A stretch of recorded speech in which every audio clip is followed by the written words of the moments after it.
हाँ तो साथियों, एकता कंपटीशन कोचिंग सेंटर में आपका स्वागत है। जैसा कि आप लोग छायावाद युग पढ़ रहे थे कि छायावाद में आने वाले कवि कौन कौन से हैं, उसी में चौथे स्तंभ के रूप में हम आपको बता रहे हैं सूर्यकांत त्रिपाठी निराला है। सूर्यकांत त्रिपाठी निराला भी छायावादी कवि हैं। इन्होंने भी छायावाद में रह करके अपनी असली भूमिका को निभाया है। वैसे और भी लेखक हैं जिनके नाम हम आगे आपको बताते भी रहेंगे। जो इम्पोर्टेंट है उन्हीं को हम वीडियो अपलोड करेंगे, जो इम्पोर्टेंट नहीं, जहां से क्वेश्चन बनता है उसी को हम बताएंगे, बाकी चीज नहीं बताएंगे, क्योंकि यहाँ से कुछ नहीं बनता। सूर्यकांत त्रिपाठी के विषय में है। इनको महाप्राण की संज्ञा दी गई। इनके गुरु का नाम आचार्य महावीर प्रसाद द्विवेदी था। महावीर प्रसाद द्विवेदी की छत्र छाया में आकर के इन्होंने हिंदी साहित्य में असीम योगदान उन्हें दिया था। निराला को महाप्राण की संज्ञा दी जाती है। कुछ जीवन परिचय रहा। आचार्य महावीर सूर्यकांत त्रिपाठी निराला बसंत पंचमी के दिन उत्तर प्रदेश के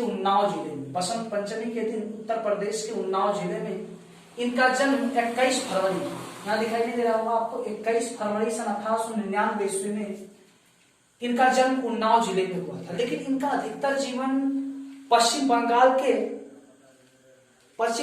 के मेदिनीपुर में बीता था। बताया जाता है कि इनकी 2 शादी हुई थी। पहली शादी जो है मनोहरा देवी से हुई, जो महामारी की चपेट में आने से उनकी मृत्यु हो चुकी थी। इसके बाद इन्हें दूसरी शादी भी की। इनके पिताजी का नाम राम सहाय तिवारी था, जो महिषादल में उस समय सिपाही के पद पर रहते थे।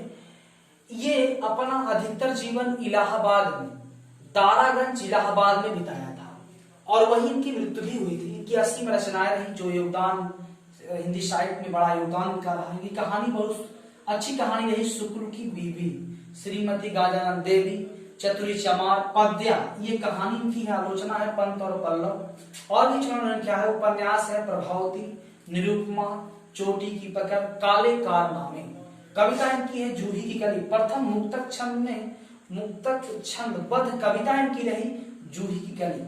अन्य रचनाएं हैं परिमल, सर्व सम्राट, अनामिका, ये सब इनकी अनेक रचनाएं भी रही हैं।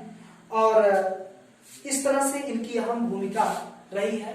और आप लोगों के बीच में एक छोटा सा वीडियो बनाया जा रहा है। इसके बाद भी आपको प्रेमचंद जी की कहानी और भी कहानियां इनके बीच में आपको सुनाई जाएंगी।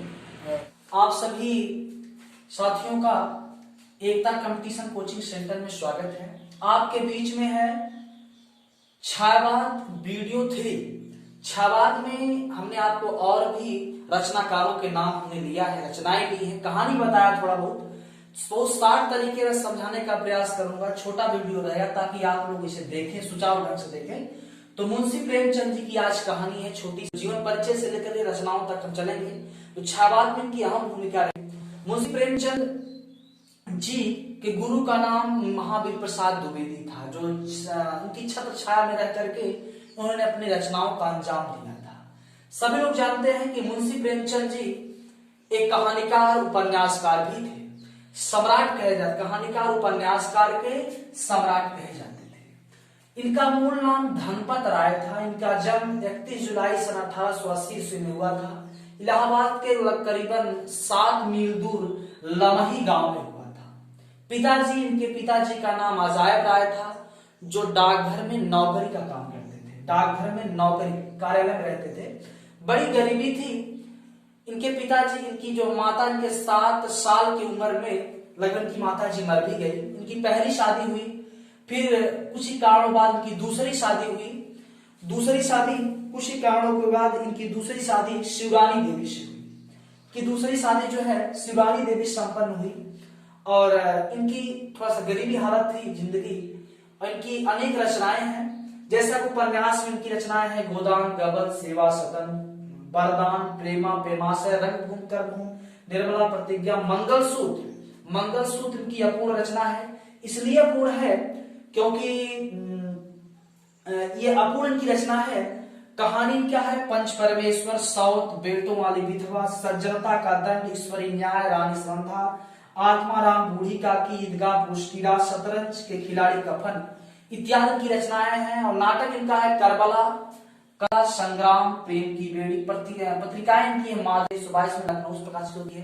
हंस 1930 बनारस प्रकाशित होती है। साप्ताहिक पत्रिका जागरण 1932 बनारस प्रकाशित होती है। और जो है छायावाद को साप्ताहिक जो पत्रिका इनका जागरण है, छायावाद का अधिकतर इनको समर्थन मिला है जागरण पर, और इनका मृत्यु 8 अक्टूबर सन 1936 ईस्वी में हुआ है। आगे भी हम आपको जो इंपॉर्टेंट रचनाकार छायावाद में आते हैं उनको हम पढ़ाएंगे। बहुत ही शार्ट वीडियो है, इनको आप लाइक करें, सब्सक्राइब करें और साथियों के साथ शेयर करें। बहुत छोटे में हमने आपको बताने का प्रयास किया है ताकि रेलवे, पुलिस, टेट, सीटेट इत्यादि परीक्षाओं में आप, बड़ा इंपॉर्टेंट टॉपिक है, यहाँ से जरूर क्वेश्चन आपका आता है। क्वेश्चन कैसे आता है मैं आपसे बता दूं, कैसे आता है क्वेश्चन। सबसे पहला क्वेश्चन, इसमें से क्वेश्चन बहुत सारे हैं, पूछ सकता है जो है गोदान किनकी रचना है, प्रेमचंद की है। सेवा सदन किनकी रचना है, प्रेमचंद जी की है। मंगलसूत्र अपूर्ण रचना किनकी है, प्रेमचंद की है। ऐसे क्वेश्चन आता रहता है और इत्यादि है। छायावाद में अगले रचनाकार सुभद्रा कुमारी चौहान। जैसा कि आप सभी लोग जानते हो, सुभद्रा कुमारी चौहान एक वीरांगना की संज्ञा दी गई थी। इनको एक वीरांगना की संज्ञा दी गई थी सुभद्रा कुमारी चौहान को। क्यों दी गई थी, इसका कारण है कि इनकी जो रचनाएं रही सब देश प्रेम के प्रति रही है, देश की जागरूकता के प्रति रही है। देश प्रेम के नाते इनको वीरांगना की संज्ञा दी गई। इनका जन्म नागपंचमी के दिन 1904 ईस्वी में इलाहाबाद के निहालपुर गांव में हुआ था। इनकी शादी महाराष्ट्र के ठाकुर लक्ष्मण सिंह के यहाँ हुआ था। मध्य प्रदेश के एमपी के रहने वाले ठाकुर लक्ष्मण सिंह के यहाँ हुआ था। लेकिन इन्होंने अपना सारा जीवन हिंदी साहित्य में समर्पण उन्होंने कर दिया था। छायावाद में रह करके इनकी असीम रचनाएं रही है। इनकी रचनाएं रही मुकुल, त्रिधरा, झांसी की रानी अर्थात खूब लड़ी मर्दानी वो तो झांसी वाली रानी थी, ऐसी रचना की रही है। वीरों का कैसा हो बसंत कहानी रही इनकी, बिखरे मोती, उन्मादनी, पापी पेट, सीधे साधे चित्र, इस तरह की इनकी रचनाएं रही। और आगे आपको भी बताया जाएगा।